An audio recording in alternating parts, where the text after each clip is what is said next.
After a long time, I just felt so strong feelings about you, and I just want you to know that I love you, and it's more than a friend. All right, it's okay. I couldn't give you a straight face. Oh bro, man, lower the volume on your mic. Could you loud as shit? They should give me a Netflix special. I am just hilarious. Not funny, and nobody. Oh man, I'm just so funny. Yeah, funny looking. Yo, this is Bernard, aka the Scarlet Spider. And this is Samir, the King in Black, also the King of Comedy. Stop the cap. Sir Steve Harvey, D.L. Hughley, and Cedric Entertainment will kick your ass. Yeah, see, I'm the fifth member that they don't talk about. I'm too funny. They had to lock away my power. My power. You're not the hidden member of Tony. You're not Tony. Tony? Tony? That movie's funny. Yeah, but the nerds are black and the nerds are angry. All right. So speaking of angry, lots of cancellations within the past. Oh no! Hour. I mean, there's a few we didn't talk about last week. So the only one we actually brought up was Sweet Tooth being renewed for a third and final season. I mean, that's good. They can wrap up that story in three seasons. So Big Mouth actually got greenlit for a 9th and final season, or is it 8th? I can't remember. I think it's up there. They still going. So they announced that we'll get 2 more seasons of that, and that's it. Human Resources will also be getting a 2nd and final season. So Netflix is out of the teen pervy business, I guess. I don't know what you call it. Puberty business. Season 8 is the final season. So yeah, we got season 7 coming next year or sometime later this year, and then season 8. Show I don't watch, but 911 with Angela Bassett got canceled by Fox. That show was... Well, it got saved, so it's going to be going to ABC. So that's just kind of weird because 911 Lone Star is still going to be on Fox. Yellowstone is ending. SWAT got canceled and reversed. Call Me Cat with Mayim Bialik and that got canceled. Yeah, how did it get canceled in reverse? SWAT got canceled and reversed. Right. Oh, yeah. So they reversed the decision to cancel. Reversed the cancellation. Yes. Oh, okay. So it got renewed for a final season instead of just ending at season 6. Gotcha. All right. East New York got canceled. Don't watch that police procedural. Jimmy Smith's show that gets canceled. I ain't know who the show's even about. Yeah, it's basically like another cop show. I just know DJ Envy was on a few episodes. Walker Independence canceled. So prequel series. No. Oh, that was a prequel series. Oh yeah, that was dumb. Yes. Yeah. Walker actually got renewed for a 13 season new season. Season 3 of Fantasy Island not coming. All right. The Winchesters. Which one was that? It's a remake of Fantasy Island. You know, Tattoo. The plane. It had Rosalind Sanchez in it. Oh, okay. Yeah. The Winchesters. Go ahead. What about MILF Manor? MILF Manor? What the fuck are you talking about? It's okay. You didn't hear about that show? No. Okay. Sidebar. This show is cursed. All right. MILF Manor is a bunch of very attractive moms who bring their adult sons. Show.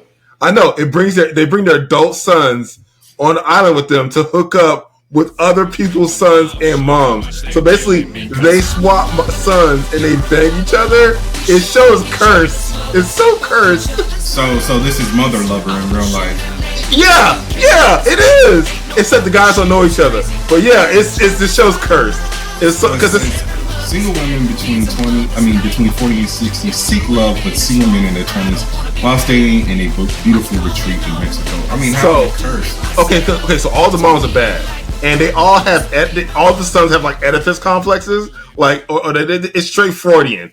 This show is cursed because they're too close to their sons. I'm talking. This is just textbook emotional incest, right? It's like y'all was not dating for so long, even though all the moms are super hot, right? But they weren't dating for so long or something that they replaced their significant others with their sons in every way except the actual thing. It's just cursed. You got to watch clips. Like watch some of the clips, you'll see how cursed this show is. Are you watching this with your wife? Hell no, I don't watch reality television. I mean, you just brought up this goddamn reality TV show out of left to make fun of it. It's cursed. You seem very invested. He was like, I'm bro, not. you gotta watch the clips, bro. Just the clip, not the episode. They got the Oedipus complex going on, and they It's might as well awful. fuck their sons on some baby boy shit. It's gross. It's just shows it's off. But yeah, we don't talk about reality TV because, we're about to have a resurgence of reality TV due to the fact that the writer's strike is still going on. Oh, yeah. And that's God. what basically caused this reality TV bubble back in 2007. But yeah, so the Winchesters also got canceled. So the prequel to Supernatural. Oh, is that what that show was about? Yes, Tom Welling played the grandfather, I believe. Because it's literally a prequel. So yeah, it's his he's the grandfather. So Sam and Dean's grandfather. Obviously a younger version of the grandfather because it's before their parents got married or some crap like that. Not that much younger. Tom was old as hell. He just turned 45, dude. That old as hell. That's not old as hell. What are you going to say when you turn 45? What's going to be old as hell when you turn 45? I will be regal. Tom Welling's regal. Nah. Tom Welling is looking regalish. Look. He got a little bit of salt and pepper in the beard. His hair is slightly lightening. It's not. I think your man crush is adorable. All right. It's not my man crush. What are you talking about? All right. I'm just saying. I think your man crush is adorable. Because I like Smallville. No, because you like Tom Welling. No one's saying about. I don't like Tom Welling enough to watch the goddamn Winchesters. No, I just think you're adorable, Bernard. You're adorable. But yeah, so also the CW has decided to not renew Kung Fu. That show I was telling you to watch for the past. Oh yeah, what is it on? It was on season 3 or season 2? Season 3. Okay, did it end it at least? I didn't even finish the season. It was like when I got behind on a bunch of shows. And the sad thing is I just deleted it from my DVR because I saw that it was on HBO Max. So I'm like, should I go back and finish season 3 or? Because like I told you, everyone at the CW was told to not write your finales like on a cliffhanger. So they said wrap up all your stuff in a nice little package. So who knows? But yeah, so a lot of shows not coming back. Let's see what got renewed. So the CW decided to renew Family Law. It's a show with Victor Garber, who played Professor Martin Stein in Legends of Tomorrow, the Arrowverse. He was also the guy who built the Titanic in the movie Titanic. Like I said, Walker got renewed for another season. Animal Control with Joel McHale got renewed. Oh yeah, that show. I heard that show was funny. I don't know. I don't really watch Fox unless it's The Simpsons. The Outlaws got renewed. That's that show with Christopher Walken and Stephen Merchant. That got renewed. I thought it ended. And I'm actually watching that show for a third season. Babe, The Outlaws has a third season. Huh, that's crazy. The Diplomat with Kerry Russell on Netflix got renewed. What was that about? Legacy. I don't know. The Morning Show on Apple TV. Station 19. Kevin Hart's Muscle Car Crew. That's going to be on the Roku channel. That also got renewed for a second season. But yeah, Reasonable Doubt on Hulu. The Good Doctor got renewed for a 7th season. I'm definitely not going back to rewatch that. Okay, look, I think I checked out at season 3. I checked out after Menendez died or something like that. I don't remember. So yeah, Beat Shazam also got renewed. So Nick Cannon's going to be filling in as guest host for that while Jamie Foxx still recovers from whatever happened. We still don't know what happened to Jamie Foxx. It was a stroke. We don't know if it was a stroke. No one has ever confirmed that it was a stroke. They just said he was having trouble speaking and he had to be resuscitated. Yes, that sounds of a stroke, but it also could have been an aneurysm. I'm gonna say stroke. Black African Americans are prone to strokes. Okay, but the same thing happened to Dr. Dre, and it was an aneurysm. Aneurysms are rare. Strokes aren't. Okay, sir, we aren't a medical podcast. Neither one of us have doctorates in the medical degree. Speak for or yourself. Doctorates at all. Bro, stop it, okay? I have an honorary doctorate, sir. I'm the doctor of cool. Move this man! See, I'm gonna put boo sound effects right here just for that shit. See, and you wonder why you get a majority of the sound effects. You be saying the corniest shit. I'm using the one from Half Baked. Boo this man. I'm sure our neighbors are laughing that you said that. Boo this fucking man. Oh shoot. But yeah, so guys, if you watch any of those TV shows, hopefully your show didn't get canceled. Hopefully it's not on the bubble because still don't know if Superman and Lois got renewed for a 4th season. Okay, listen. And the shit has kind of hit the fan like we on some Romeo and Juliet shit. So I think I told you in season 1 came John Henry Irons is from another Earth, and his daughter is his daughter with Lois. So that whole situation was kind of complicated in season 2. But this season revolves around Lois having cancer and Bruno Mannheim. And Bruno Mannheim was responsible for killing the John Henry Irons on this Earth. And he found out about this one. So it's kind of on some beef. Why don't he just fix her? He said that would bring No. Why doesn't Clark go to the fortress? I know. That's what I'm getting ready to tell you. He's like, yeah, it's kind of hard to do that. It didn't explain how she's miraculously healed. So, bitch, cure your wife. I mean, some nonsense. It's dumb. That's dumb. Cure your wife. Okay, that's no. I'm sorry. Wife. No, I'm sorry. No, that's dumb. Okay, I don't see. I'm sorry. That's anti-Superman right there. Ain't no way he gonna take an L for Lois like that. No. He's not gonna let her go. No. This man falls apart every time something happens to Lois. All right, every iteration every alternate universe where Lois ends up getting murked in some way. All hell break loose. This man loses. So we've only seen that happen twice? Injustice and Superman 2? She got an earthquake and Dark Knight Returns. Dark Knight Returns. What happened to Lois in Dark Knight Returns? Okay, the U.S. government had Lois hostage, and they made Superman go over there and kill Bruce, or at least try to. And that's why they fought.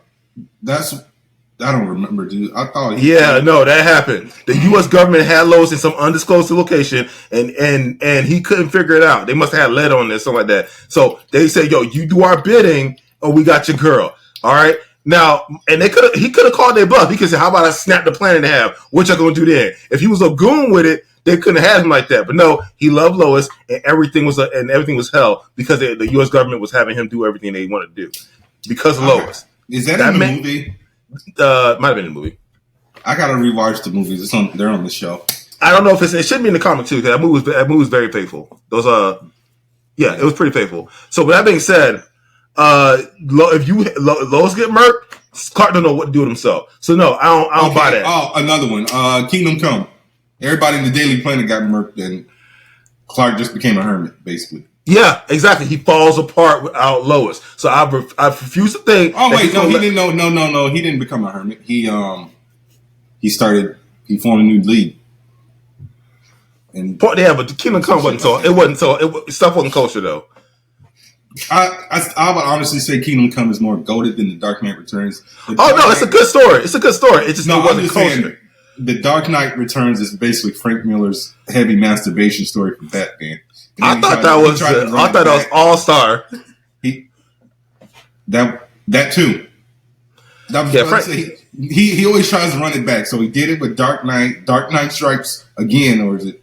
Yeah, Frank Miller's Dark Knight Strikes. He tried to basically have Batman go kill Islamic terrorists. DC shut that down, and you didn't remember Holy Terror.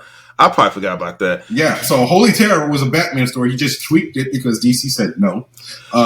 Dark Knight 3, All-Star Batman. Who are you? I'm the goddamn Batman. Really? Yeah, I mean, like I said. You want to live with me? You got to hunt for your food.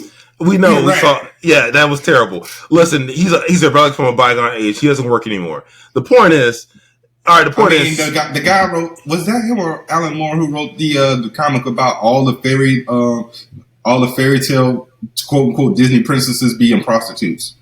I forget. That was Alan Moore. I think that was Alan Moore. Yeah, that was Alan Moore. That sounded like him. That man hates women. All right, listen.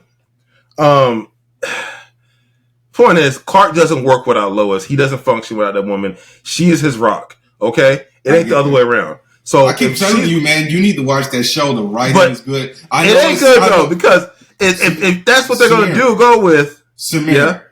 the story the season isn't completely done. All right, fine. But if they let that lady die or go into metastasize because they can wait for. You got the tour right there. Okay, so here's the thing, and I don't want to hear your mouth. Maybe Bitsy Tulip doesn't want to go to Canada all the time. Maybe she misses her husband.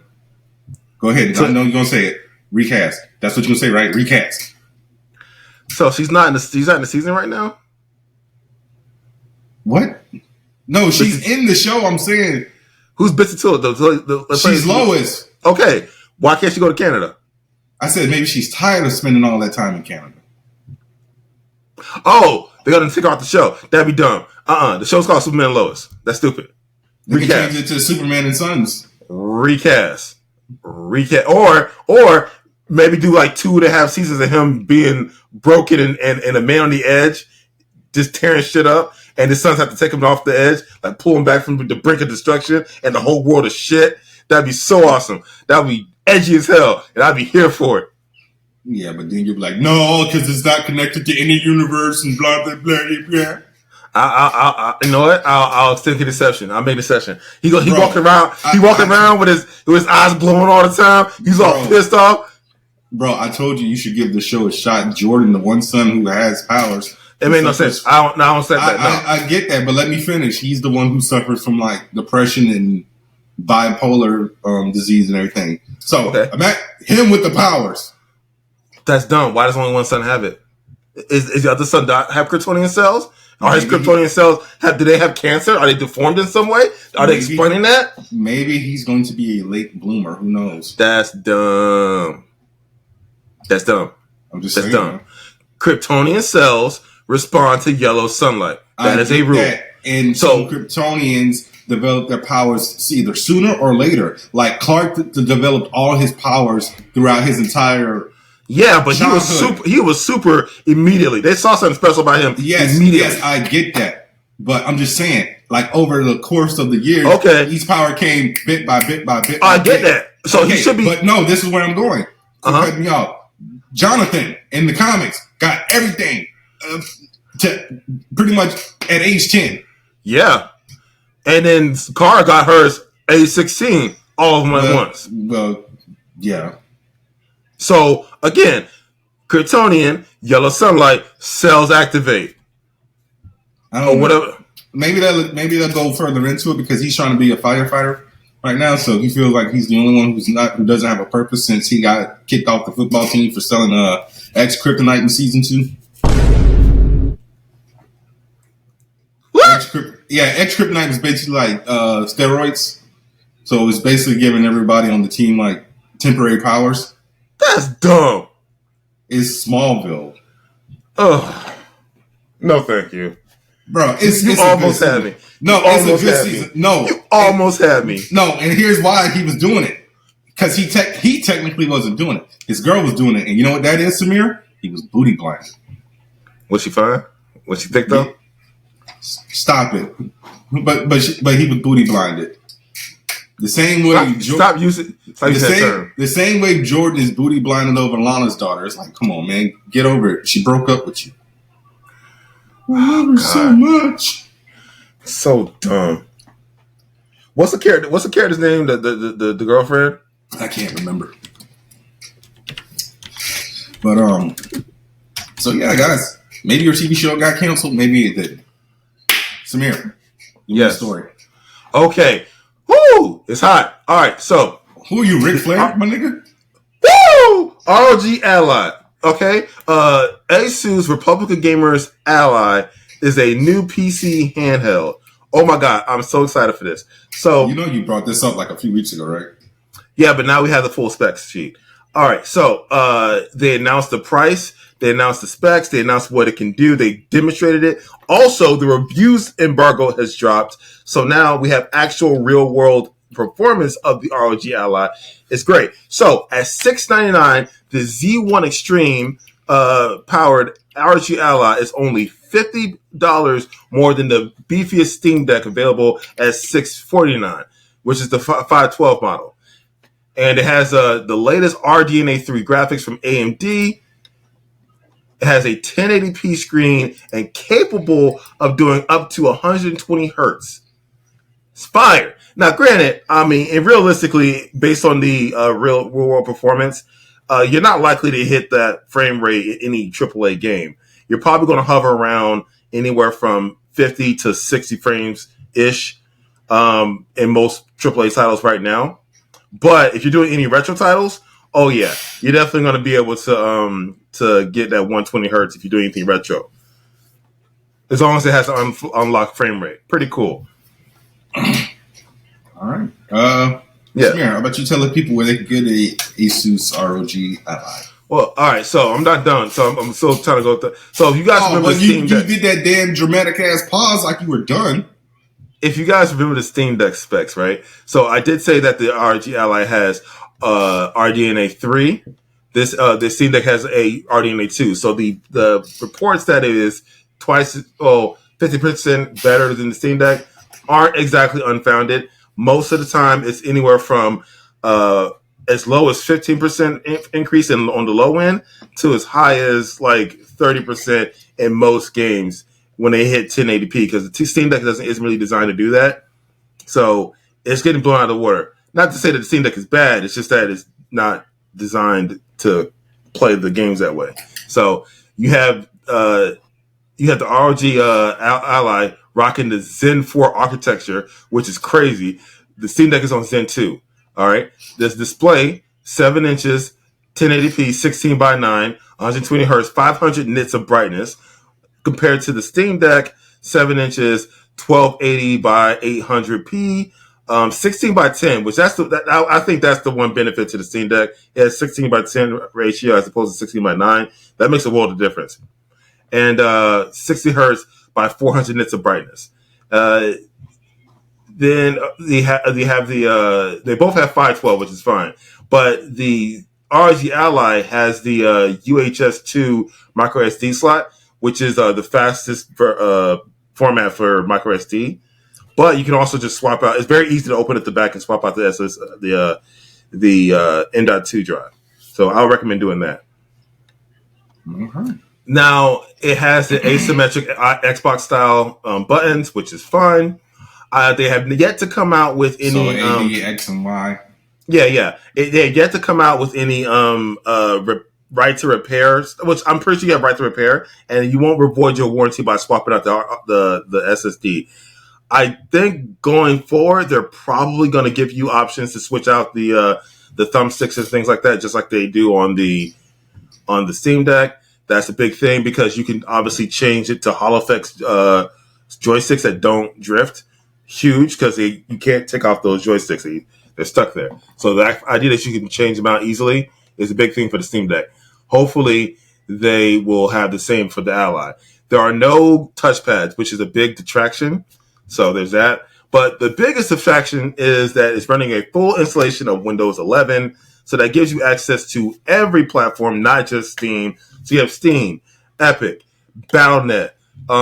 You have a big one. You have Xbox Game Pass. You can pretty much play anything in the Xbox library.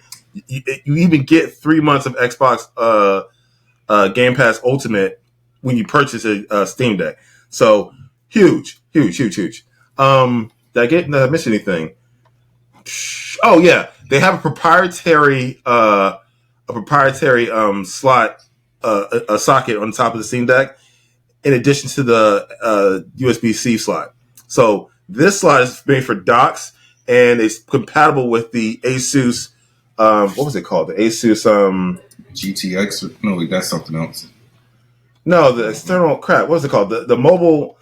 Oh shoot! This is driving me crazy now. The ASUS mobile GPU. I forgot what they're called, but essentially, ASUS has a proprietary mobile GPU. Basically, you slap it onto their Z1 laptops. I think it's called mobile. The Z1 mobile GPUs. I'm not sure. I'm getting stuck on the names. Anyways, I digress. Okay, so it allows you to put a high-end laptop GPU onto the Steam Deck, Ally, if you wanted to. So basically, you can increase the performance even further if you wanted to. So let's say, for instance, you can go upwards to a 4090 laptop GPU, or I would honestly, the bang for your buck would be the 6850 Yeah, the 6850 GPU. That one will probably be more bang for your buck because you'll still get much better frame rates in 1080 as opposed to something crazy like a 4090. That thing, oh, by the way, the GPU, they still have GPUs. One is $199, the other one is $799. Both are pretty nuts to buy, but if you want to, they're there. And they work in the proprietary slot that they have on there, which at first I was like, that's kind of lame, but then they use Thunderbolt. Thunderbolt has its attractions. The bandwidth isn't there, and it kind of causes the bottleneck when you use it as a mobile GPU dock. However, that proprietary slot has I'm trying to get the specs for it, but it's much higher bandwidth than the Thunderbolt, much higher. No bottleneck whatsoever. The only bottleneck that would probably occur would probably be the CPU. So all in all, pretty good. IGN gave it an 8. I think who else gave it a score? I want to say GameSpot gave it a score too. But it's all been very favorable so far. I'm super excited. Pre-orders are up. It releases June 13th. You can pre-order it right now at Best Buy. That's another thing that's better than the Steam Deck. It is and this is not an ad. Best Buy, give us some fucking coins. Yeah, it's actually available everywhere other than the Steam website. So you can get it from Best Buy and just order it from there. I already got mine pre-ordered. I'm excited. Woo! Oh yeah, was it? Did I say $699? Yeah, $699 for the Z1 Extreme. And I think Q3 for the lower end Ally, which I forgot the price for that one, but it's like $550 or something like that. Don't get that one. Just get the $699 one. $599. There it is. $599. Maybe people just trying to save $100. Samir, damn. It's not okay. Look. The main one is $699. The lesser one is $599. Spend an additional $100 to get the more performance. This is just like when the PS3 originally came out. You had the 60 gig and the 40, or was it? Yeah, but the issue with that one is that it had the exact same performance, just smaller storage. You can get around smaller storage. This one isn't storage. You get a lesser, you get a less powerful CPU. It's just don't get it. Don't get it. All right, it's not worth it. Spend the extra $100 or don't buy it at all. If you ain't got the extra $100, don't buy it. Then that ain't for you. All right, it's like a boat. You got to ask how much it costs to fuel a boat. You can't afford one. Or, bro, you boat shaming people now? Yes, boat people are weird. Why do you own a boat? Maybe people like the water. Then rent a boat, charter one. All right, you don't need a boat all the time. What are you, Jordan Belfort? F out of here. Freaking owning a boat. Makes no goddamn sense. All right, I went on for a while. Your turn. Yeah. All right, so I got a little blurb before I get into my main story because my main story is going to be very lengthy. So we actually have to give a congratulations to hip-hop actor. I think he also wrote a children's book and also the executive producer of a children's TV series on Netflix. Ludacris will be getting a star on the Hollywood Walk of Fame on May 18th. So this will literally be the day before Fast X comes out. So we definitely got to give a huge congratulations to Christopher Bridges. Come back to music, sir, because I need like Universal Part 2 or something like that. But why aren't you? Because I think his music career is. I think he should gracefully bow out. All right, it's okay to be done. Yeah, but here's the issue: a lot of people are quote unquote done until they're not. Okay. Will Smith was done as the Fresh Prince until 1996 when he released Big Willie Style. Well, and remember that run went from 96 to 05. That had a lot of good tracks on it. So you got freaking Big Willie Style, Will 2K, Born to Rain. I think that was it. Yeah, man. I mean, bro, and Ludacris has Back for the First Time, Word of Mouth, Chicken and Beer, The Red Light District, Release Therapy, Theater of the Mind, Battle of the Sexes, and Ludiversal. So 8 albums. I really don't consider Release Therapy was not good.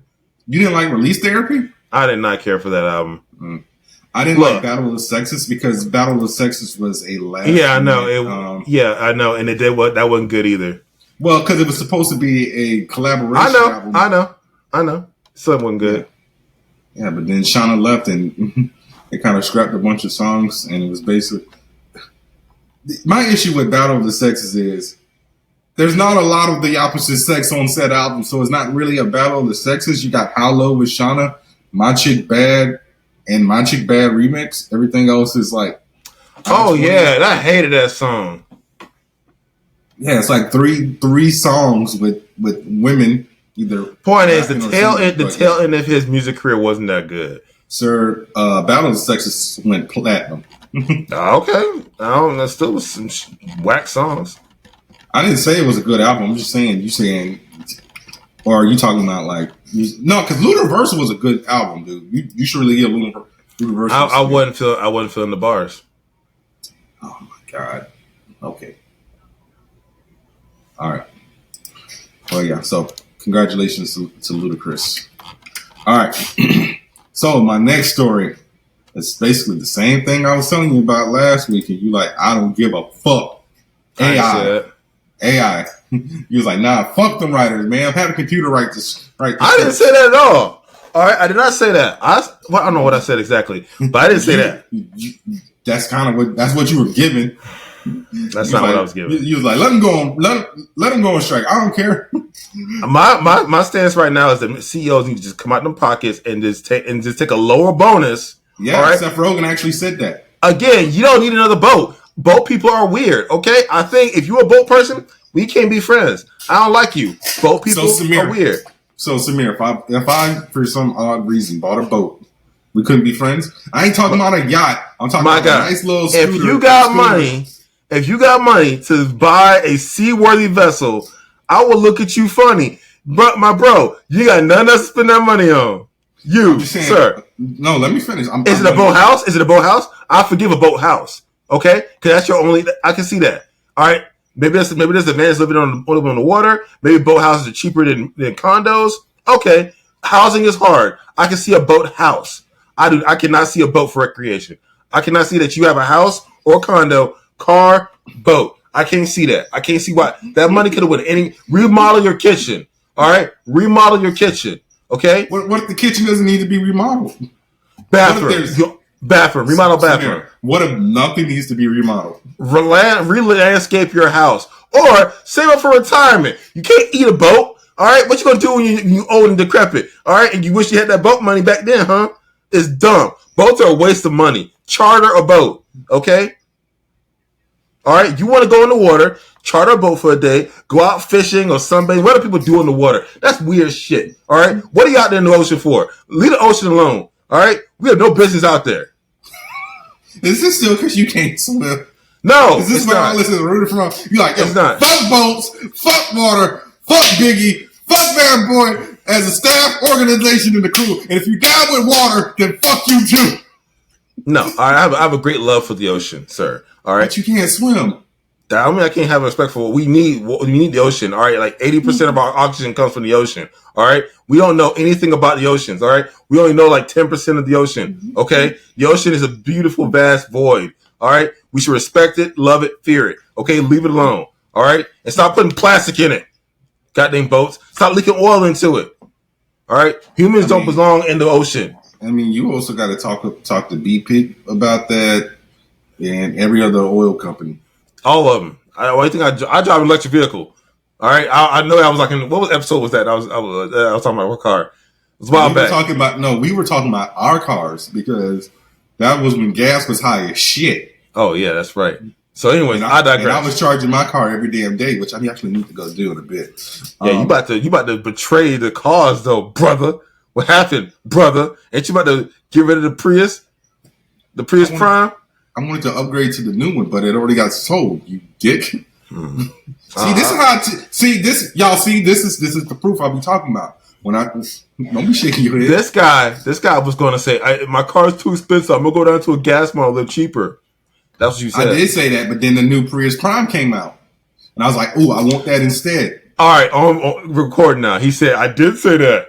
Sound like freaking Rick James. I ain't put my shoes on his couch. Yeah, I put his shoes on his couch. You walked that back real quick, didn't you? All right, finish your story. I have the right to change my mind. But yeah, so like we were talking about before. So this writer strike is very heavily inspired by AI. So a few more shows are actually going on break. So Daredevil Born Again is going on. Oh yeah, good guy. Protests. Blade. Can we just say that Blade is cursed? I mean, I'm not one to believe in curses, but Blade is cursed. I think I brought up Blade going on production being halted because of the writer's strike. So yeah, the writer's strike has affected that. The writer's strike has affected season 5 of not Game of Thrones, Stranger Things, and the Game of Thrones spinoff, A Knight of the Seven Kingdoms, Hedge Knight. And something else actually got put on hiatus earlier today. I can't remember what it was. But basically, all your favorite shows are going on break. And the networks are basically doing the same thing that they did in 2006. They're either expanding reality shows for longer seasons. Like I just saw that CBS did that with Survivor. And, if the writer's strike doesn't, get wrapped up, then we're going to have like new Kardashian shows and who else knows? But so yeah, is it Joe Russo or Anthony Russo? So yeah, Joe Russo actually brought up a very well, he was talking about it before the Writers Guild went on strike because I think they produced Citadel on Prime, right? Joe and Anthony, the Russo brothers. Mm-hmm. Yeah. Well, he was at the premiere and he was talking about the concerns of AI. So he said, yeah. I think everyone should be scared of AI. And actually, did you listen to last week's episode? Of what? What you mean of what? Of our fucking podcast? Not yet. Because you wanted to hear the goddamn Drake and Weeknd song, asking if it's fire. I played it in the outro. Oh. And I also put the AI of Rihanna covering Beyonce's Cuff It in as well. So yeah, he said, I don't know if you heard those Drake songs that have been dropping on social media, but it's here and it's not going anywhere. So he said that AI should be used, it should be used as a tool servicing us rather than servicing the tool. And it's like I said, it's getting very hectic out here. I'm going to stop talking for a second. She gonna say hi. She said hi and then close the door. All right, but she gone, Samir. Door closed. But yeah, so like I even see people like being lazy, like I said, with Chat GPT, and like it's like if you want to run a business, shouldn't you be able to write your own business plan and stuff? Yeah, that's why you have an AI do it for you. Yeah, that's what I'm saying. So what if the government decides to put a halt on all AI, then what you gonna do? You're gonna be struggling to write your business plan, right? That would suck. I mean, you should still be able to do your job. Here's the thing. That's what I'm saying. You should be able to do your job. That's what I was saying last week. So kids are using Chat GPT to write their book reports and essays and dissertations or whatever. Again, all that's nonsense. All that stuff is nonsense. All right. If you can cheat on half those book reports, all right. Do you remember the last book report you wrote? Harry Potter and the Goblet of Fire. It's great. Okay. And did it help you at all as an adult? I mean, it helped with my literary skills, so yeah. You could already read. You read Harry Potter. I know so, that, but I'm saying... Did it help you read more? Kind of did. All right. I was a pretty good reader, okay? After a certain point, I was reading at a more or less adult reading level by the time I was like in my freshman year of... high school, eighth grade to freshman year, I was reading adult level. Yeah, and that's what those book reports made me do. They actually pushed me. Yeah, no, I did that because I wanted to read. I wanted to read adult fantasy novels. Like legit, like the only reason why I read Harry Potter. So like my aunt bought me the first 2 Harry Potter books. I want to say like Christmas, 99, 2000. Had no interest in reading them. I read them because they were the only books I had that weren't comics. And I had to do a freaking book report. You were already literate because you're reading comics. I know that, but can't do a book report on comics, Samir. Sure you can. Look, the point is, I wanted to read. I walked into a bookstore, saw a bunch of cool covers because I was in the fantasy section, and I wanted to read those books. There you go. I wanted to figure out why that cool character with the cool swords and the cool flames and the magic was happening. That's why I wanted to read those books. I didn't want to do it because of a freaking book. I wasn't forced to do it. Okay. The point is, most of school doesn't help you. All right. Once you get to a certain point, you don't really need it per se. That's all I'm saying. I mean, Algebra? I mean, you talking to someone who hates math, but you don't need algebra that much. Now, it depends on what what profession you're in. Yeah, exactly. So, for instance, if you're, let's say, a software programmer, all right, algebra is needed because of the language and a lot of the programming languages, right? Math is involved in that. But now AI can just code things for you. And so there you go. Thing. So yeah, like I said, AI is going to be a problem, right? So, and then let's say, for instance, but if you're an automotive mechanic, you didn't never need no damn book reports. Jim Bob might need to know how to, write. Why is his name Jim Bob? I don't know, dude. I just thought of Deliverance and Without a Power. I mean, his name could be Julius, Tristan. Her name could be Catherine. Have you ever seen anything with a mechanic by the name of Julius, Catherine, and whatever the hell else you said? One of my favorite book series is about a Volkswagen mechanic named Mercedes. And she is awesome. And you know what? Her cover, the first book, got me interested. And then I read it, and that's just history. The author is going to be at Dragon Con. You should come with me. I'm not going to Dragon Con. Stop trying to coerce me to go to freaking Dragon Con. Oh, no one said coerce. No, that word is icky. No one said coerce. Nah, dude, you're like, hey, man, Katie O'Brien's going to be at Dragon Con. Your lesbian crush from Ant-Man and the Wasp: Quantumania, The Rookie, and The Mandalorian. Old girl going to be there. Shoot your shot, man. We got to take a trip to... That sounds toxic. I didn't say that. Yeah, kind of, sort of. You're like, hey. All right, what story are we on? Is it my turn yet? No, man. AI is crazy out here. Get rid of it. Okay. I think. Okay, so this podcast is divided on AI. Samir's all for it. I'm like, no, man, because that's how Skynet started. So listen, all right. I feel that we should not make decisions in fear, and right now, a lot of fear is going around. Fear should never be a determining factor into anything. All right, it should be. You should make a decision deliberate by logic and by whether or not it's advantageous or disadvantageous. Okay, be pragmatic about it. Don't use fear. Fear is dumb. All right, doesn't help you out. So, do you want to hear the Rihanna Cuffit AI cover? Since I just loaded it into the soundboard, it's like 30 seconds. Dude. No, I will listen to it later. Too late. Well, now who's coercing? I'm just saying, man. You didn't get my... Sexy product on my body. Oh, you got it. Get them drownings while I ride it. Got me acting hella thotty. So excited, so exotic. I'm a seasoned professional. Squeeze it, don't let it go. Tease it, no self-control. All right. What was that mashup of? That was the AI cover of Rihanna doing Cuff It. Oh, okay. I never heard that song. I don't know. Point is, it sounded mostly like her, but you can definitely tell. Yes. It's getting better though. In a couple years, we can't tell. Stop it.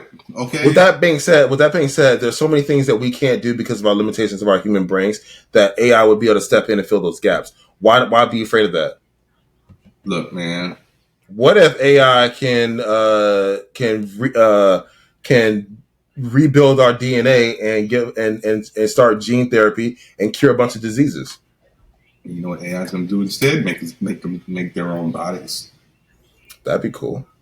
No, make their own bodies. So it's going to be AI walking around in human-like bodies. And that's like some crab shit right there, son. So let me get this straight. You get a body, and you want to move the ladder out the way so someone else can't get a body. That's what it sounds like. I want something that's not truly alive. Okay, so basically, like I told you last week, dude, the godfather of Google, who's also I don't trust none of these tech billionaires. They suck. He said the same thing that Oppenheimer said when Oppenheimer invented the nuclear bomb. Okay, I was just in a lab fucking around one day and I realized I fucked up. You know what? I don't trust none of those tech billionaires. They suck and they don't try to help no one. I mean, you use Google. Yeah. That ain't helping nobody right now. Please. I mean, you use Google every day, dude. You have a Gmail. Yeah. I don't care. All right. I think AI has a lot of advantageous and beneficial uses. But yeah, so I'm just saying, all the studio companies, they need to like fall in line with the writers, pay them what they're worth, and don't let AI. I agree. Because that's the other thing. They want AI to not be able to write scripts for TV shows, and like legit, Warner Brothers is like one of the main ones to say no. Well, I just feel like that's a slippery slope. Are these scripts good? Like, what episodes have they written so far? I know they had AI write an episode of South Park. That's the only one I know of. Yeah, but I want to know what the other ones like. Are they fire? I don't know. But I think when the South Park episode came out, that's when like the writers were like, "Oh no, see, it's getting tricky out here." But yeah, so yeah, man, AI, don't trust it. Only AI we trust is Allen Iverson. I don't trust Allen Iverson. What did Allen Iverson do to you to not trust him? I don't know that guy. He rich. What he gonna do to you, Samir? I don't know that dude. I'll trust AI before I trust Allen Iverson. Wow. What's your next story, bro? Humans lie. Humans cheat. Humans let you down. All right. Machines have no reason to do that. Allen Iverson got no reason to do that to you. Like, I don't know.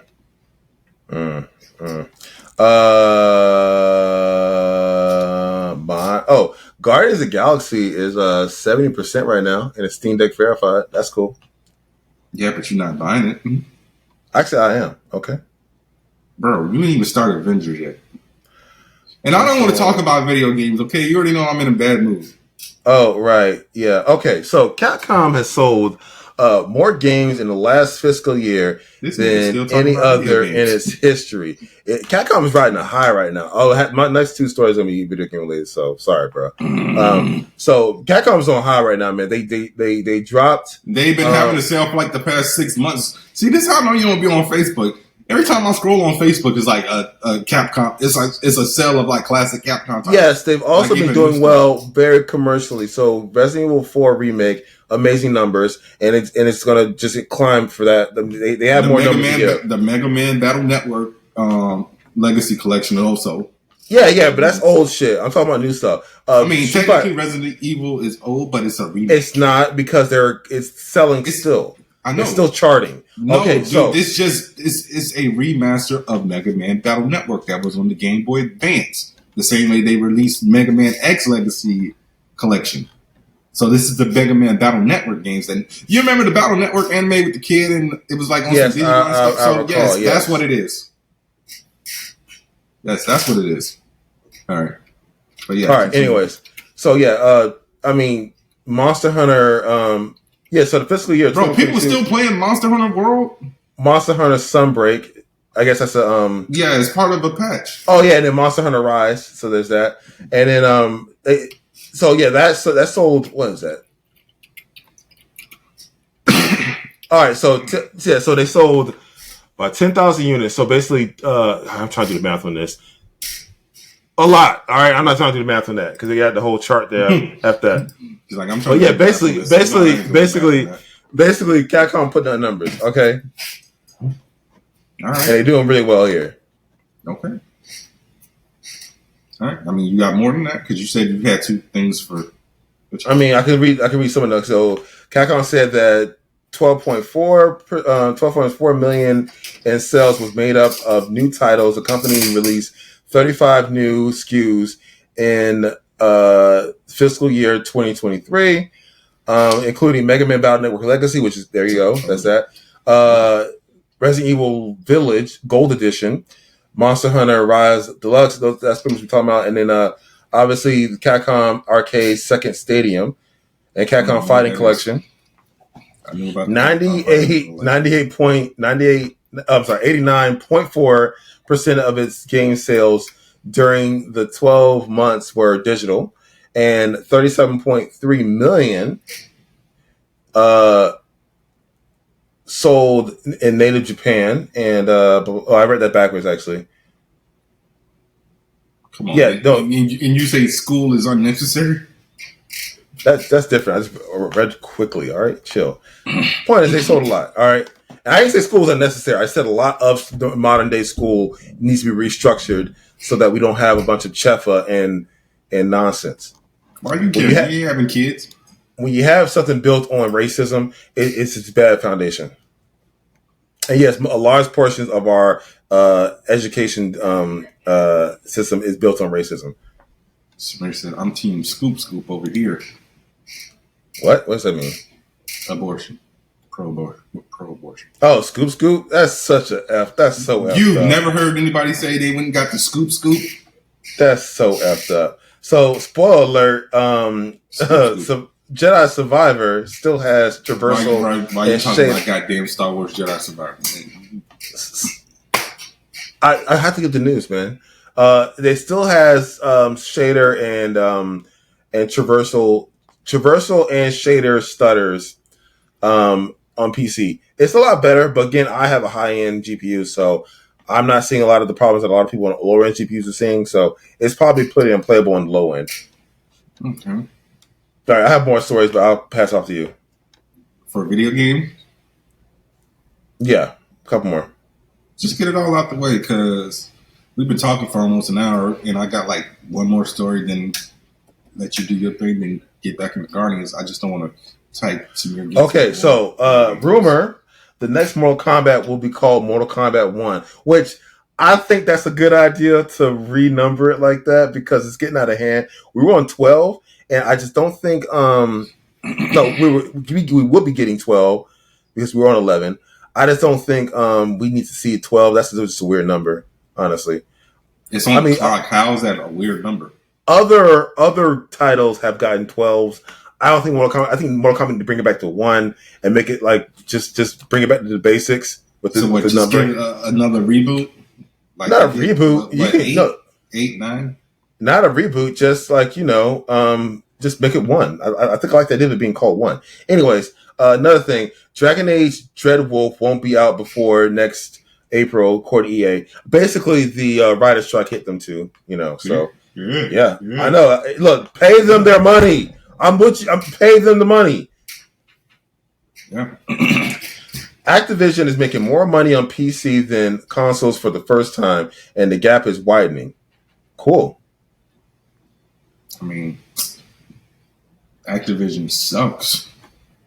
All they got is Call of Duty. What else does Activision do? They lost the rights to Activision Spider-Man. Blizzard? Okay, I forgot that was a thing. Yeah, they have a lot.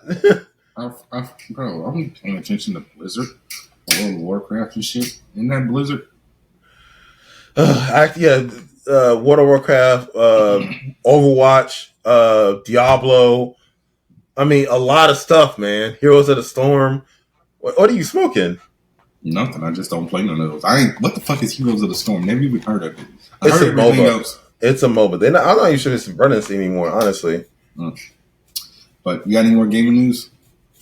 I think I do, but if I think of something, I'll pop it in. But we can get your last story, and then we can go towards. Well, I actually got 2 more stories. I forgot. Knock them out.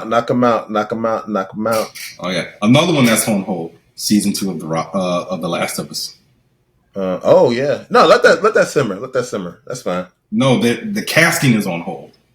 They were just doing the casting. They weren't. Oh yeah. Far Cry 6 released on Steam. It was on the the Ubisoft client or something. Yeah. A small bit of news that came out earlier. Paul Walker's daughter revealed that she will actually have a cameo in Fast X. So congratulations to Meadow. But the story I actually wanted to bring up is, so we actually got news that Beetlejuice 2 has officially been greenlit, and it will be releasing September 26, 2024, if it doesn't get affected by the writer's strike. So yeah, Winona Ryder will be returning alongside Michael Keaton, and everyone's favorite scream queen in training, Jenna Ortega, will be playing Winona Ryder's daughter. Love to see it. Wait a minute, what? What you mean, what? Is Winona Ryder? She's not Latino. How are they gonna pass that off? Is she adopted? Jenna Ortega can turn a pass for white. You put the right amount of makeup on her, she can pass for white. Is that whiteface now? I'm just saying, like, bro, J-Lo played a whole Italian woman in Made in Manhattan. Listen. That was the 2000s. It was full of nonsense. Opera word being nonsense. Didn't she just do that recently in a movie? Not that one on Prime, not Shotgun Wedding. Marry Me. I know she was Latino. She was Latino in that.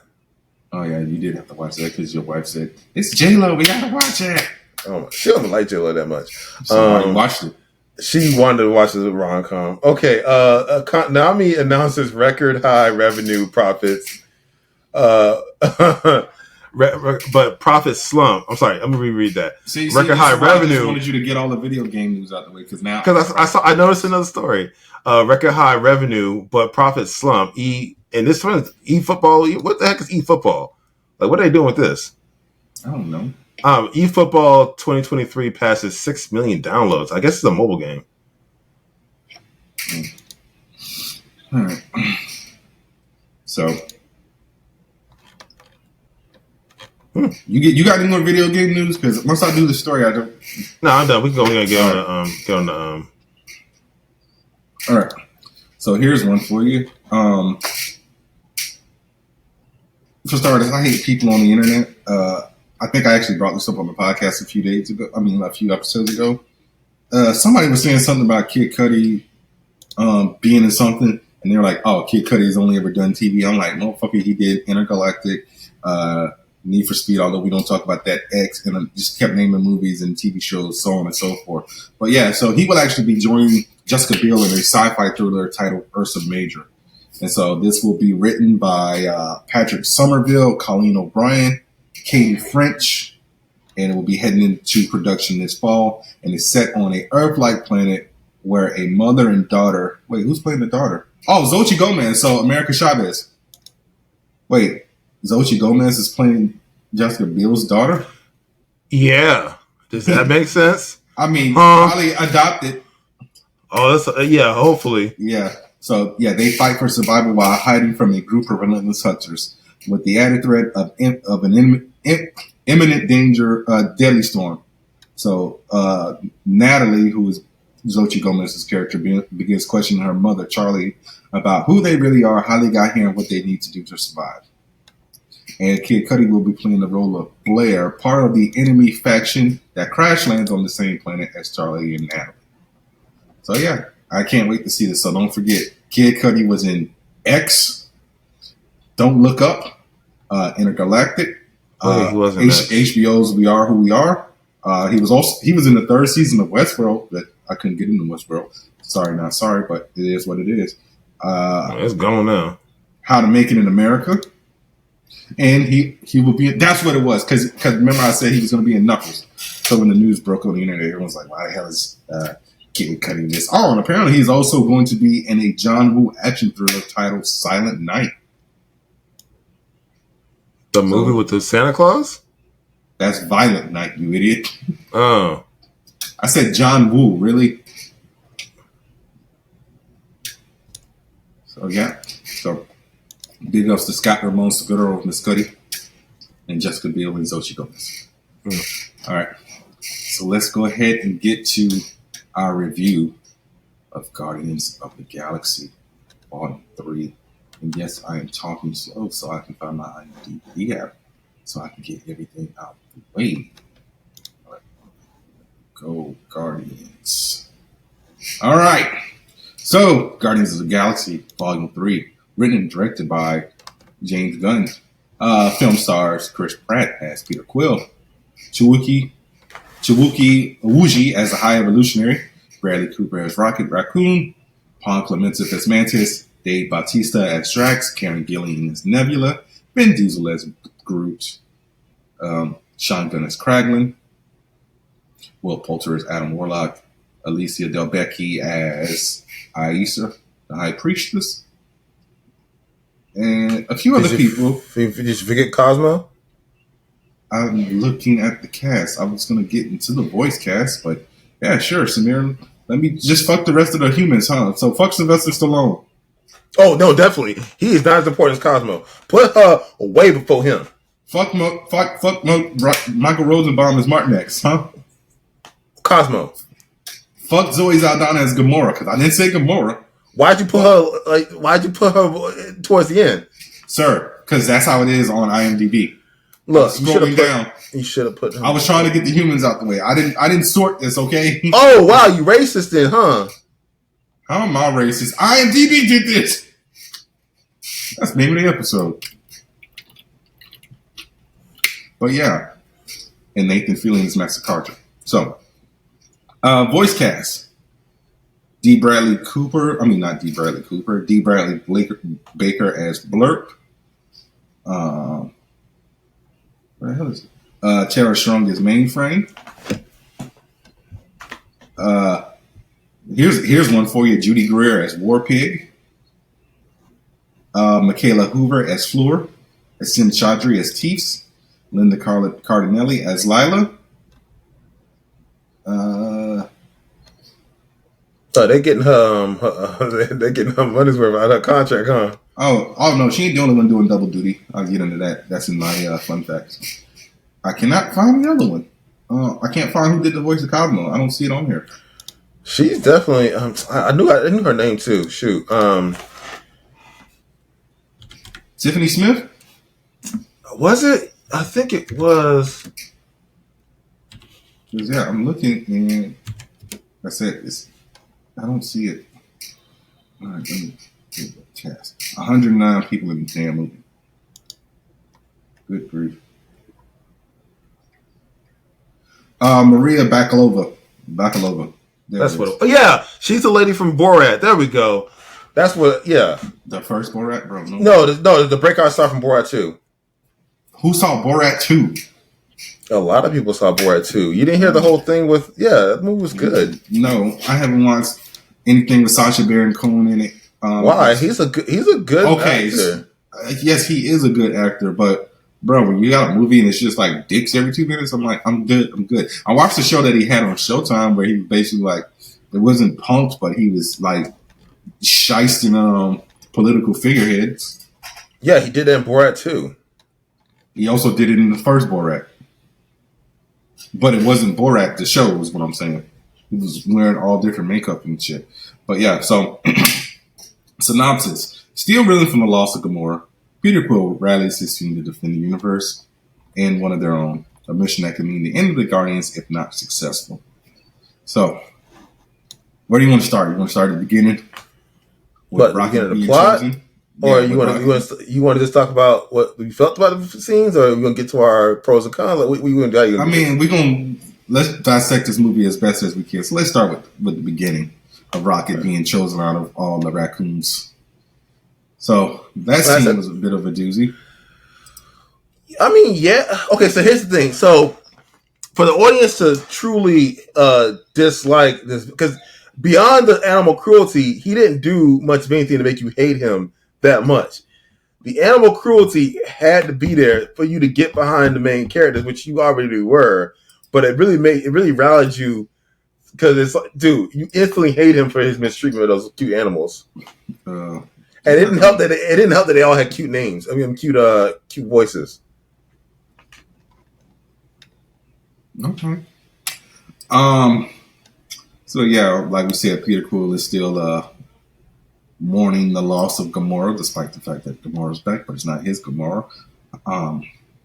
So the movie actually starts off with Peter Quill getting shit-faced, and I'm kind of glad that James Gunn is basically one of the kings of misdirection as far as movie trailers goes, because this trailer had you pretty much think a few people were going to die. So with the fact that Nebula was walking out with a lifeless Quill on nowhere, I kind of thought like maybe this was the end of the legendary Star-Lord.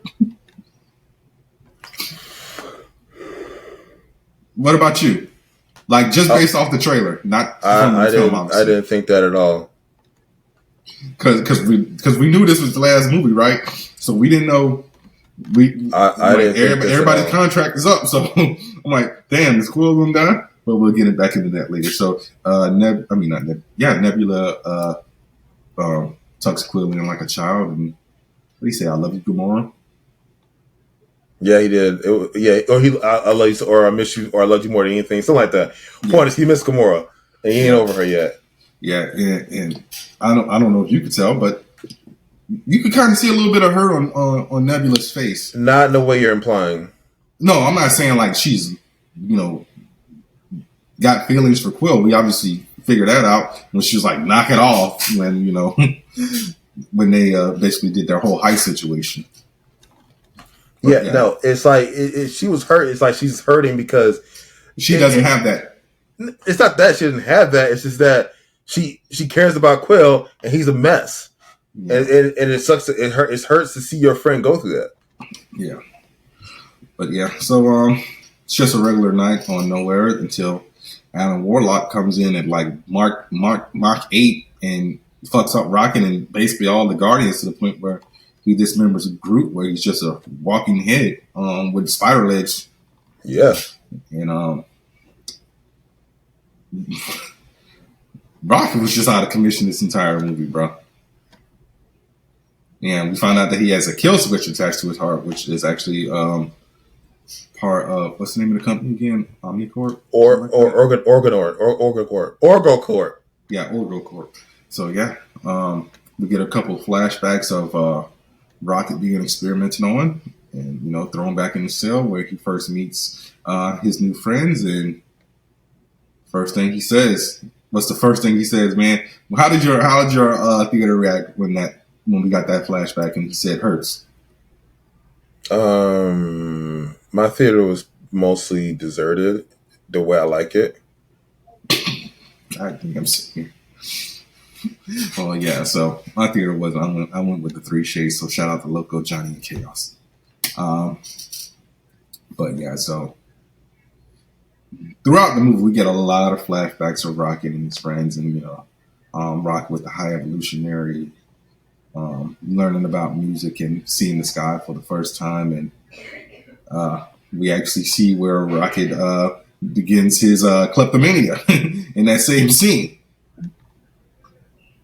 And he goes back and he goes back and talks to his friends, who all decide to name themselves at that moment. So we have Lila the Otter, who I'm a little bit mad about because come on, man, you really had to take Lila's arms. She got arms in the comic.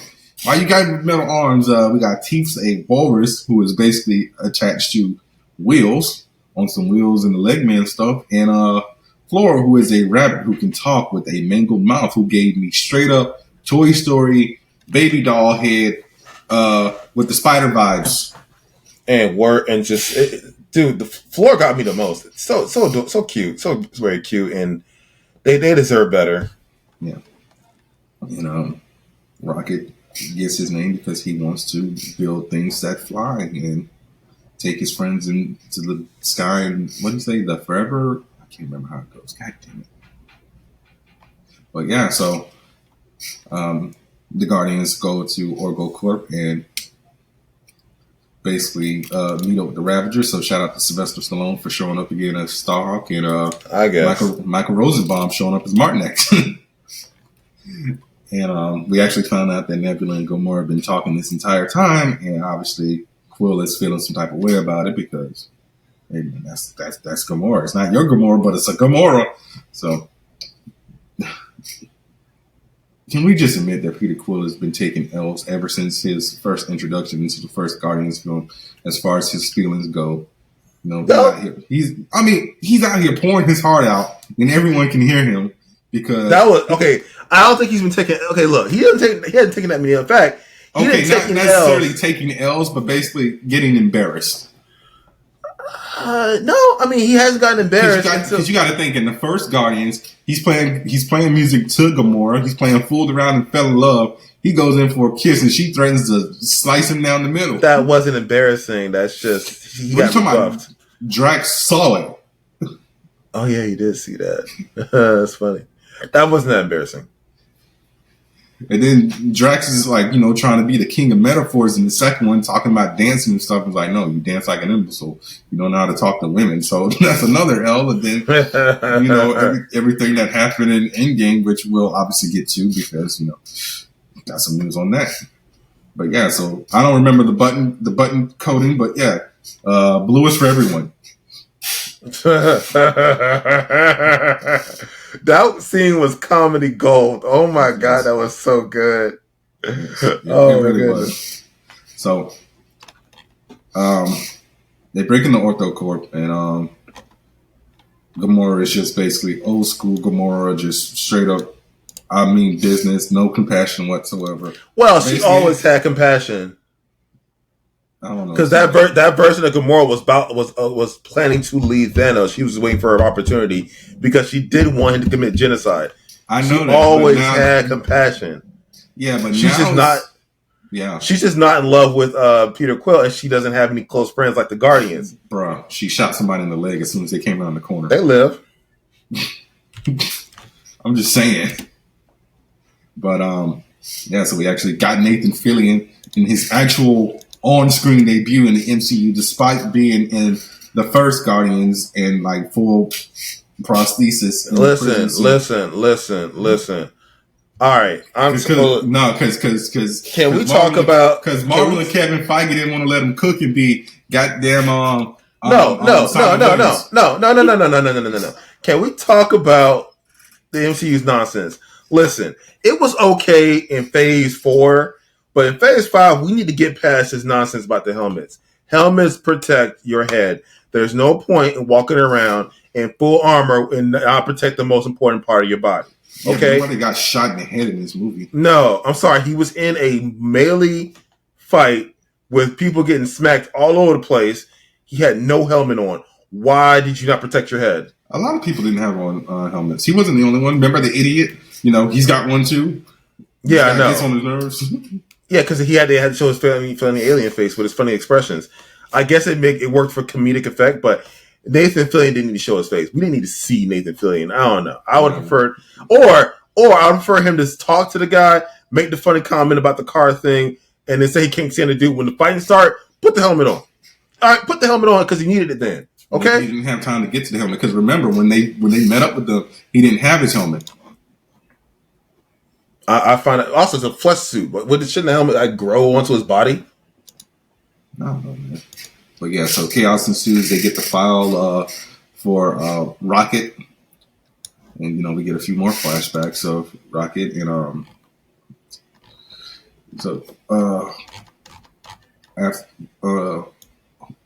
after that they found out that the passcode for the kill switch passcode was deleted and.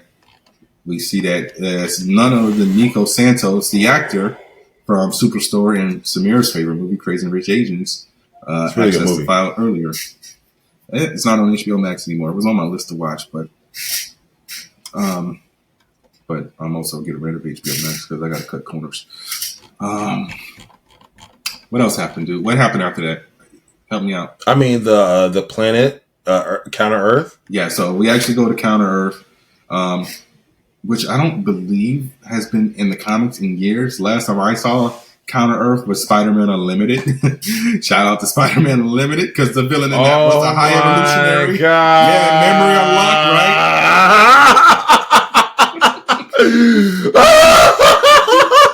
right? Yo! High Evolutionary was the villain in that. Hey, what? Planet full of animal people. So yeah, we actually come across a Batwoman and an entire family, and there's a language barrier, but they kind of figure it out. And Quill gets in the car, and finally, there's been an F-bomb in a Marvel movie. First F-bomb in 33 movies, Samir. Yeah, I know, right? Yeah. I'm sorry, 32 movies. This is the 32nd movie in the Marvel Cinematic Universe. So, from what I heard, they basically gave James Gunn a blank check because they knew that this was going to be his farewell. Because he said like right off the bat, this is all he wants to do at Marvel. And, you know, obviously with the firing, you know, it wasn't going to happen, but the rehiring, he was like, yeah, this is it. So, yeah. Peter has Drax and Mantis stay behind with the ship with Gamora. Adam Warlock showed back up, tried to fuck shit up, and didn't necessarily work in his favor.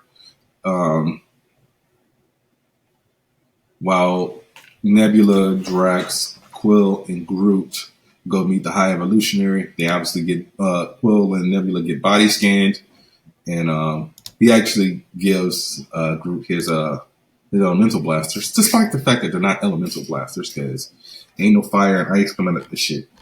They're just blasters at this point. Yeah, blasters. Yeah. They meet up the High Evolutionary, who begins his infamous villain monologue about, you know, perfection and, you know, things showing too much emotion and blah, blah, blah. And he realizes that this Earth is a failure. Then he, you know, begins to raise the... He didn't realize it. I think he knew it already. He just admitted it, I guess, to himself. Yeah, he admitted it to himself. That he probably already had plans to blow it up. Yeah. Bro, I think this might be on the list of, like, the most violent and horrific Marvel movie as far as, like, on, like, the scale of death and violence. Bro, we saw people blow up. Yeah, what's that big deal? I know that, but I'm just saying we've never seen this in a Marvel movie. It's just like in the flashback in Infinity War, we didn't see Thanos' people kill those people. We heard it, but we actually get to see people blow up. Like in Infinity War might be second as far as the violence scale goes, just because of all the mindless drones that Thanos had in Wakanda. Right. But yeah. So we even saw like the poor family that helped out Peter and they died. They got blown up, and Adam realized what was happening, went to go save Aisha, didn't make any time, so Aisha got blown up as well. And so R.I.P. Elizabeth Debicki.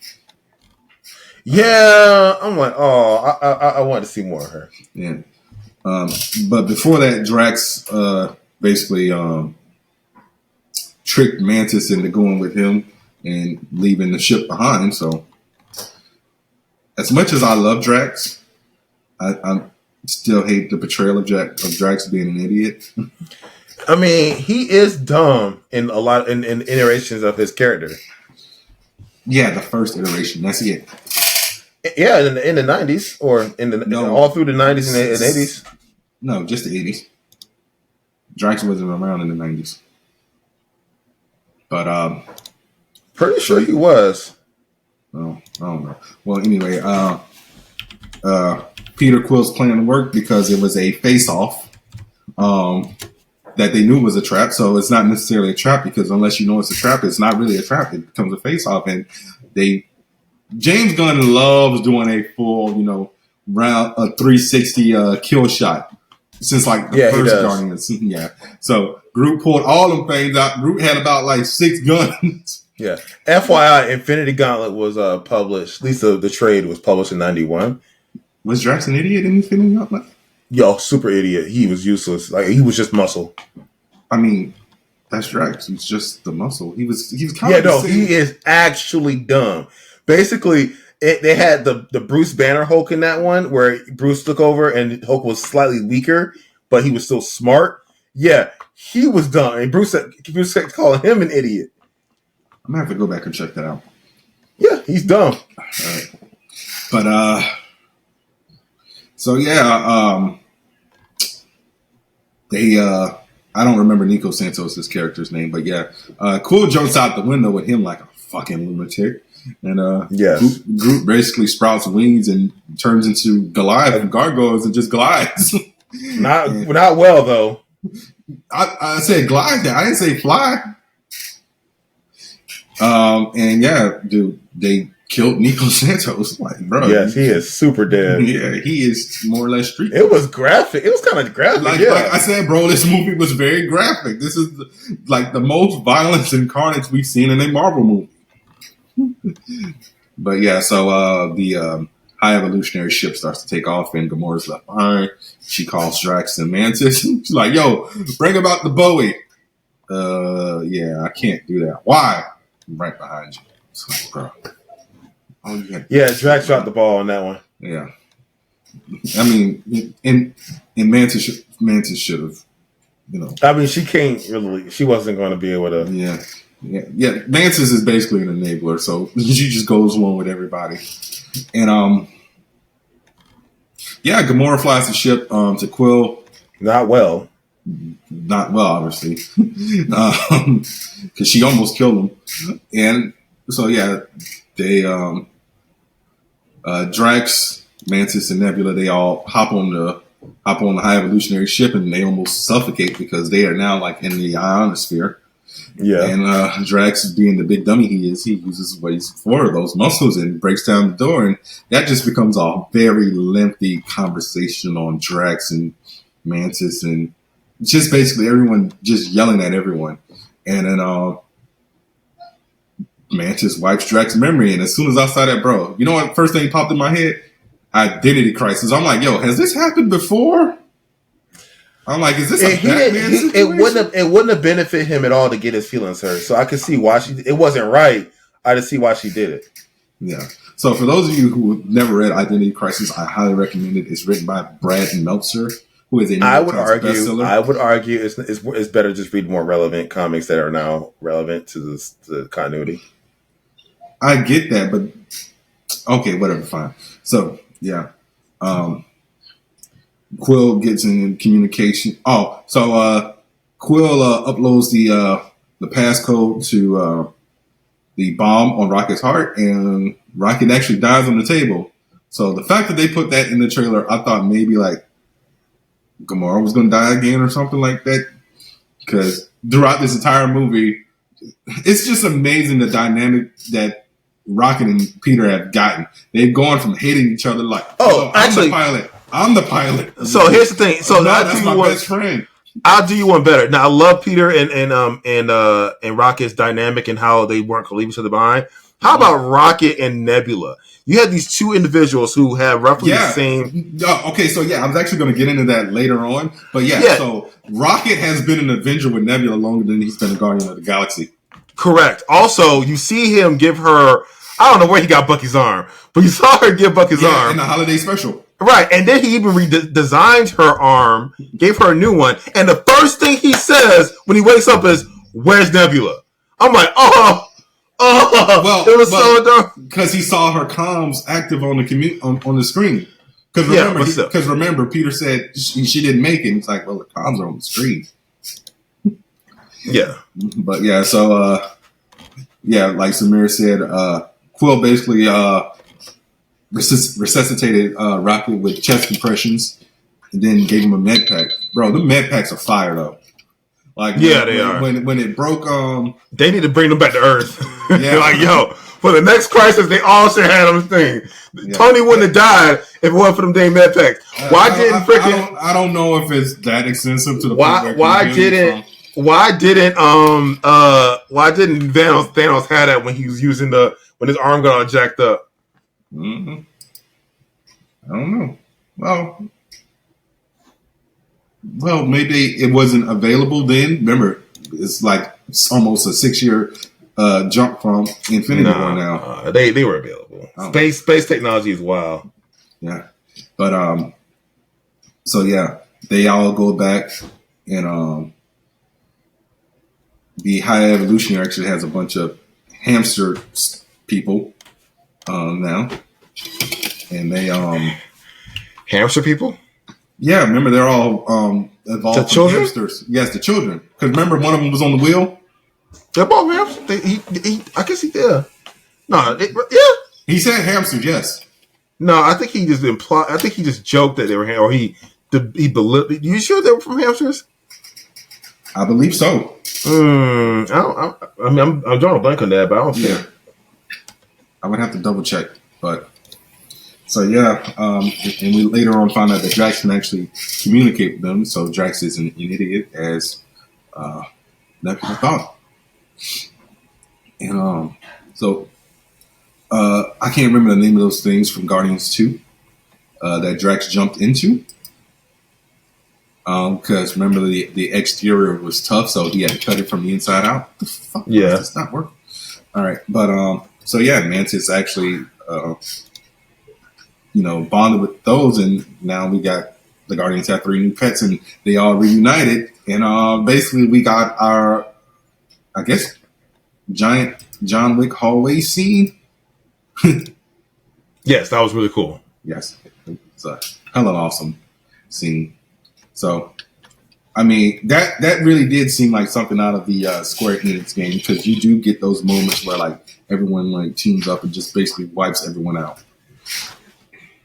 And yeah, Rocket goes after the High Evolutionary, but everyone else is more or less escorting, everyone out of the ship onto nowhere after, Kraglin finally brought it over.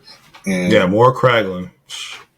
Okay, you're going to leave Sean Gunn alone, okay? Kraglin did his thing in this movie. I feel like they could have gave more screen time to Cosmo and... Cosmo's a bad dog. No, she's not. All right, Cosmo's a bad dog. But, You need that light on. Huh? That's what I'm trying to ask. All right. So yeah, Kraglin finally gets the arrows. Finally gets to use Yondu's arrow correctly, as opposed to the first time he used it at the beginning of this movie, where he tried to use it on Adam Warlock, and he said whoever threw that was a big baby or whatever. So Kraglin took out a few people. Cosmo saved Kraglin's life and turned one into a sandwich. So Cosmo got her redemption, and Cosmo is now a good dog. She didn't need redemption. I know. But the Howard the Duck cameo. So Howard the Duck has been in 4 Marvel movies now? I guess. Yeah. 3 Guardians in Endgame, because he showed up with the gun because you didn't see him. But so yeah, Rocket finally embraces that he is a raccoon, despite being called a raccoon for multiple movies. He's also been called a vermin, a trash panda, and everything in between. So yes, this is the first time that Rocket says his name. Can we talk about how people from space kept calling him a squirrel? How did I know what a squirrel is? They might have space squirrels. That's dumb. Because I don't know.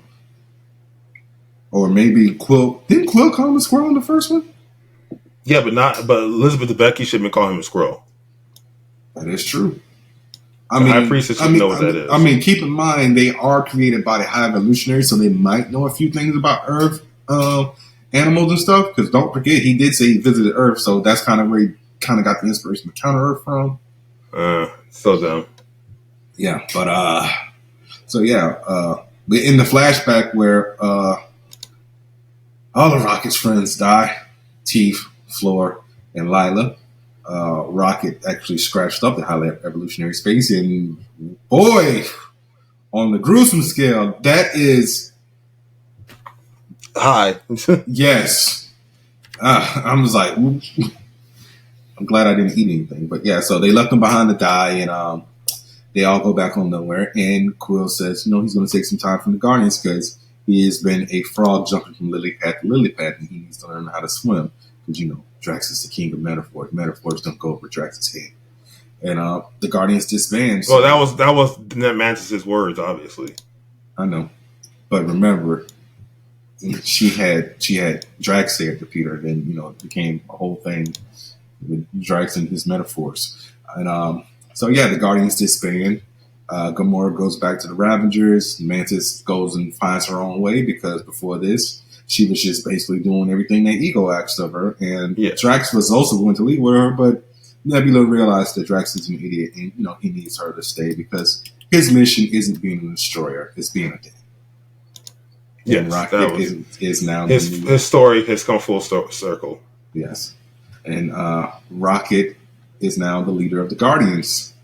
So Peter goes back to Wisconsin and reunites with his grandfather, who... Yeah.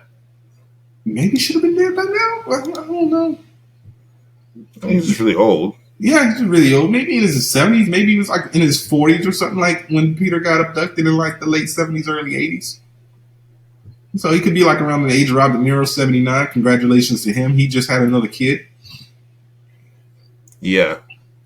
But yeah, so that's where the movie ends. In our mid-credit scene is Rocket's new team of Guardians with Peter Quill's Zoom. I hate the fact that they played goddamn Florence and the Machine. It's like, really? Why not? I just felt like that song didn't fit. I thought it was fine. Plus, also, I've never been a fan of that song. Like when that came on, bro. Then just admit you don't like Florence and the Machine. They're amazing band. I like Florence. I like Florence Welch. I just don't like that song per se. Like, bro, when that song came on, my theater was like, what the fuck is this? Can we talk about Phyla, Val? Phyla. Yeah. That was Phyla? Yeah. Like, this guy knows. Oh, okay. Yeah, so, Samir, you got your wish. Phyla is in the Guardians now. Yeah. Crap, that still took too much screen time. Okay. So, yeah. But yeah, let's talk about our grievances. Oh wait, right. The other mid-credit scene, Peter Quill's on Earth. Eating cereal with his father. Yeah, and he'll return. Yeah. I want to talk about that real quick. So usually when Marvel says that a character will return, it would just say like that name. So the fact that they'll be in the next crisis. No, let me finish. So the fact that they added an adjective, does this give the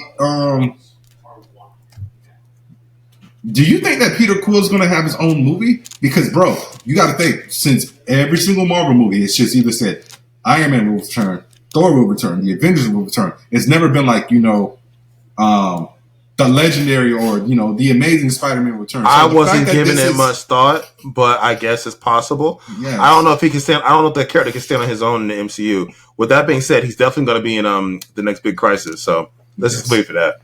Yes. All right. So a few interesting things of notes that people have finally realized. Rocket has been in conflict this entire time. I actually wanted to play a few clips of like Rocket, being angry, and like you can see what James Gunn was planning all along. So here it is. I'm going to play this one from the first Guardians movie. I mean, well, make sure it's not too long. I mean, there's necessarily. I mean, we can pretty much understand that he was pissed off the whole time. It's pretty known to the character. Is the clip necessary? You try to get us demonetized? We can't get demonetized from movie clips now. Music will get us demonetized. But all right, so here's Rocket angry and drunk from the first Guardians movie.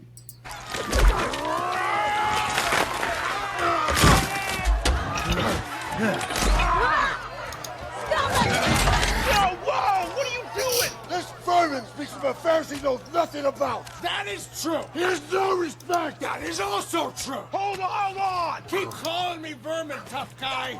You just want to laugh at me like everyone else. Rocket, you're drunk, all right? No one's laughing at you. He thinks I'm some stupid thing. He does. Well, I didn't ask to get made. I didn't ask to be torn apart and put back together over and over and turned into some little monster. Rocket, no one's calling you a monster. He called me vermin. She called me rodent. Let's see if you can laugh after 5 or 6 good shots to your So yeah, I mean, bro, Bradley Cooper, man, we got to give Bradley Cooper an Oscar or something. Like, I don't know, supporting actor at best. All right, and so just to chime in on your issue of Sean Gunn. Sean Gunn is actually the voice of Young Rocket. Okay. And don't forget, he's also been the mocap of Rockets since the Guardians' inception. He said he's done, though, because the way his knees are set up, no more. I mean, anyone can do that, though. That's the thing. You want to walk around on your knees for a few hours on a movie set? Sure. How much money? You a fucking liar, you know. My knees are fine. Okay. And you gonna be fine after that first movie, like, No, you just take breaks and do yoga. You'll be fine. I got busted cartilage. But okay, so let's get into the highs and lows, because I really don't have any lows per se. I have a problem. Okay. Why wasn't High Evolutionary should have had makeup? Okay, dude, we get it. We said this when the trailer dropped. Yes, and I stand by it. Well, he should have. I mean, technically, he still had a mask. Yeah, but I'm like, should have had makeup. Yeah, but you also have to remember, the High Evolutionary wears a mask. Well, I think he's pretty much all cybernetic now. So, I mean, they would have had to CG his face or something like that, because Chawudi does a lot of emoting in this film, especially when his whole crew decides to pull a coup on him, and he just goes full like Darth Vader, Dark Sith, and just kills everyone. I mean, I get that all right, his obsession with Earth, obviously, because he came from there at one point. They didn't do touch on that. Other than the fact that he technically this version of him is not from Earth. That's like I said, I've been saying that since the first Guardians. That's my issue with James Gunn. He's like, he borrows from the source material, but he isn't true to it. Like I think we talked about this like maybe 2 weeks ago or something. Look, that makes it more egregious, all right? Because the High Evolutionary shirked off everything that made him human, and he evolved into something else. He's no longer what he was. This guy, not even being from Earth originally, but is just interested in it. Why does he look so goddamn human? Mm-hmm. It just annoys me. All right, what else? Let's see, what else? I mean, obviously, too much Sean Gunn. I mean, you know, I feel like Kraglund's arc wasn't really that entertaining to watch. That's just we didn't talk about Michael Rooker's cameo, bro. I would have been so mad. Like, I really hope they like. I mean, I'm pretty sure they didn't like CG that on him. I don't know.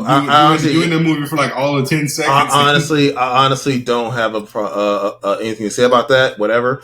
Oh, the use of Adam Warlock. I felt like they could have done that character better. So basically, okay. So you know how you were saying in Drax's Inception, he was an idiot. Yeah. Adam Warlock is pretty much the same thing up until the Infinity Gauntlet. I actually did some research on this. So Adam Warlock more or less was true to his original Inception. Okay. In that case, well, he wasn't that pivotal. He wasn't that important to the plot. They made a big deal about him at the end of the movie. Yeah, he had to redeem himself because he saved Peter. And you know how talking about helmets. Another issue I have. Nitpick. Where the helmet at, dude? Where the helmet at? Like so actually, James Gunn explained that in an interview more recently. He said, due to the urgentness of the mission, Peter left his helmet behind and his jet boots. I mean, obviously, we need to redeem himself somehow, but yeah. No, I mean, I guess it don't make that much sense. I mean, how many missions you been on in space and you forget your the urgency of it? His friend was dying, bro. It's like you never ran late to work and you just grabbed your keys and you ain't grabbed your phone. No. So you've never been late to that point where you just grab. Here's my issue. Here's my problem. And since this is his inception, his fighting style is around those rocket boots. All right, most of his combat style was around those rocket boots. So it's not like forgetting your cell phone. It's like forgetting your car keys trying to go to work. Oops, I can't get there. He didn't really use the boots in Infinity War. I mean, in Endgame. Besides when he flew out the portal. Yeah, he did. Yeah, he did. When he flew out the portal, he used them to maneuver around the battlefield. That's how he fights. That's how he fights. Is what I'm saying. The fact that he didn't have them, I'm like, it still looked cool. I'm just saying it was just they just found a way for him to end up in that situation because reasons. He just had to be there. Yeah. I'm mad that he went back and got the Zoom. It's like, bro, fuck that Zoom. Go back to Zoom. It's like, bro, go back to Earth, get an iPod, okay? A goddamn Zoom. Get an iPhone. I mean, he got the Zoom in Guardians too, so I mean, he's got all the music from the 70s to the 2000s up in there. I'm also a little bit mad about the lack of soundtrack in this film. The soundtrack's pretty fire. We got like 3 songs. We got Dog Days Are Over, the acoustic version of Creep at the beginning, and that was good. Brooklyn. Like at least obviously Come and Get Your Love Again. So 4 songs. So as opposed to the first Guardians, where a song from the soundtrack dropped almost every single time. So it started with Come and Get Your Love. It had freaking what's the name of the song? I can't remember. Something in the Sky. Luna's J Dream. Like the first and second Guardians, you got a song like almost every. I feel like a soundtrack like that could just muddle the plot, and we need to focus on the character development. It worked with the first 2 movies. What are you talking about? I didn't feel like the plot was like. This one was heavier than the other ones. Okay, but even more so than him coming to terms with his mom's death and meeting his father. Yeah. I think this one was definitely heavier. And in more ways than one. Not only is Quill dealing with grief and learning to let go and move on with his life, but you had Rocket dealing with his PTSD.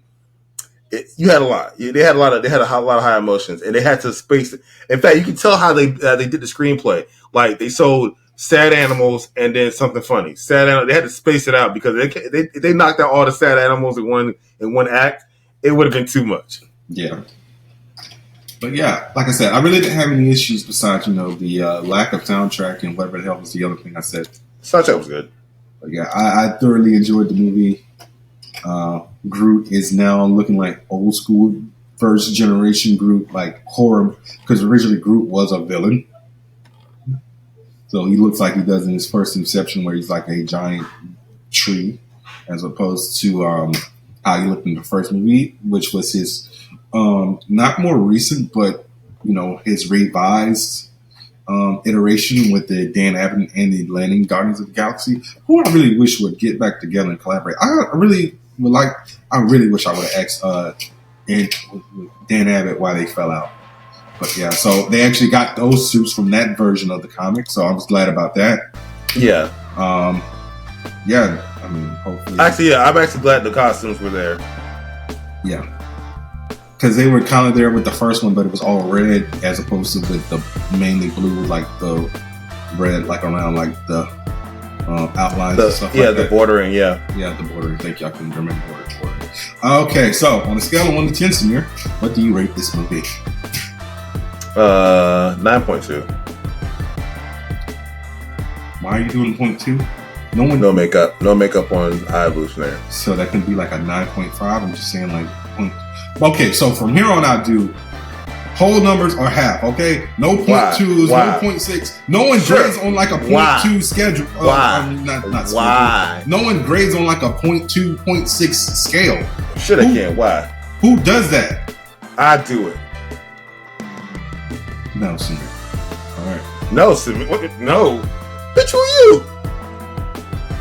The editor of this podcast. No.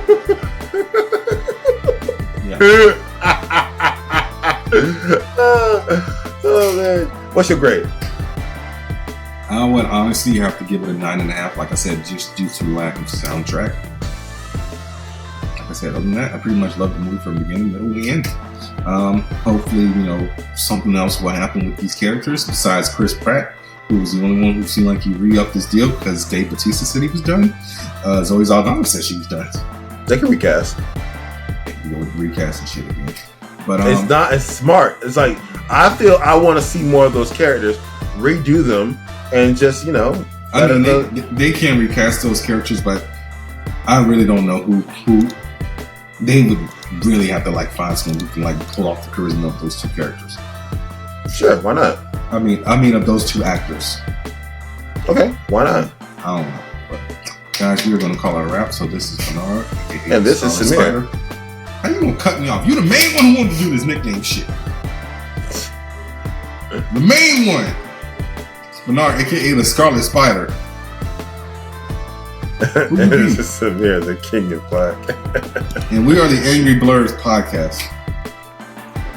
Join us next time. Same Blerd channel, same Blerd network. I might be going to see Knights of the Zodiac, so I might be giving that a review. Don't necessarily know just yet. Because I think that's the only thing that comes out this week. And once again, Samir didn't review but was afraid. What makes you say I didn't? I just think he's not relevant anymore, so I'm not going to do a review on it. So the moment is gone, like I told you. Well, anyway, guys, be sure to rate, review, subscribe, tell a friend. Be sure to follow us on Facebook, Instagram, TikTok. The Instagram and TikTok are angry.blerds.podcast. The Twitter is Angry Blerds Podcast, I believe it is. I can't remember. Chris was supposed to join us, but something came up, unfortunately. So I know like a lot of people have been like asking like, y'all gonna have some more crew on. But yeah, so the who been asking that? You'd be surprised how many people actually comment on podcasts in there. The Twitter is Angry. We just had a guest like a couple of episodes ago. Not like SD Semper, I mean like regular people like Jared, Chris, The Three Shades. Oh, that's news to me. Yes, exactly. Because I run all this goddamn socials. Ryan. But Sounds yeah. kind of sus, but okay. Okay, whatever. So guys, yeah. We will see you next week. And Samir, tell people bye. Live long and prosper. Okay, when the Roddenberry estate sues your ass, don't drag me into this. I'm gonna be like Mr. Meeseeks. He wrote me into this. But yeah, guys, we'll see you later. Deuces.